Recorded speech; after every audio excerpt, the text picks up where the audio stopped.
नमस्कार भक्तों। आज के हमारे इस वीडियो में हम आपके लिए भगवान विष्णु के एक सच्चे भक्त की बहुत सुंदर कहानी लेकर आए हैं। किसी गांव में एक महिला रहती थी जिनका नाम पोपाबाई था। वह भगवान विष्णु की सच्ची भक्त थी।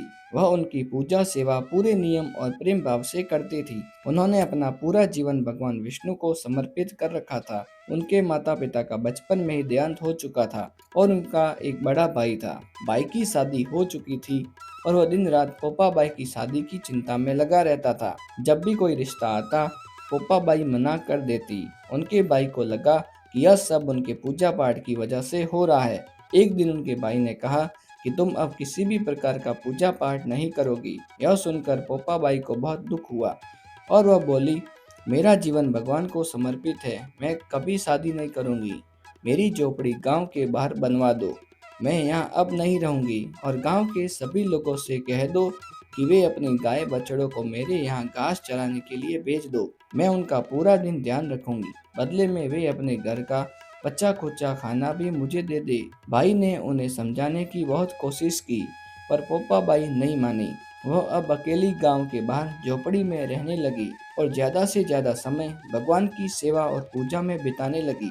एक दिन उस नगर का राजा शिकार करने जंगल जा रहा था। रास्ते में उसने उस झोपड़ी को देखा और रुक गया। उसे प्यास लगी थी, इसीलिए वह झोपड़ी में पानी पीने पहुंचा। झोपड़ी के पास जाकर उसने आवाज लगाई कि कोई है या नहीं, लेकिन अंदर से कोई आवाज नहीं आई। राजा बार बार आवाज लगाता रहा। अंदर से पोपाबाई बोली, कौन है? राजा उनकी मधुर आवाज पर मोहित हो गया और सोचने लगा कि जिसकी आवाज इतनी मधुर है वह खुद कितनी सुंदर होगी। राजा के मन में पाप आ गया और वह बोला, मैं यहाँ का राजा हूँ और तुमसे विवाह करना चाहता हूँ। पोपाबाई बोली, जहाँ से आई हो वहीं लौट जाओ।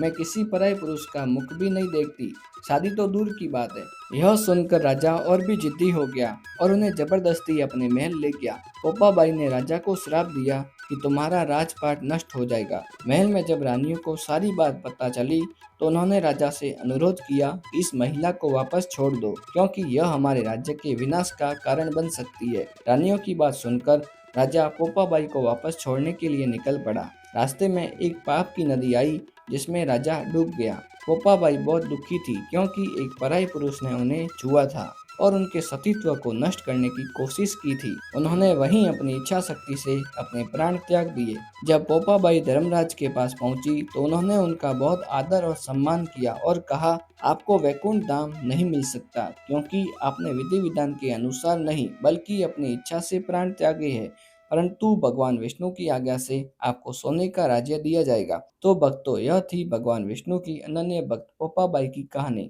आपको आज की हमारी यह कहानी कैसी लगी हमें कमेंट बॉक्स में लिखकर जरूर बताएं और साथ ही हमारे चैनल को सब्सक्राइब करना ना भूलें। मिलते हैं अगले वीडियो में।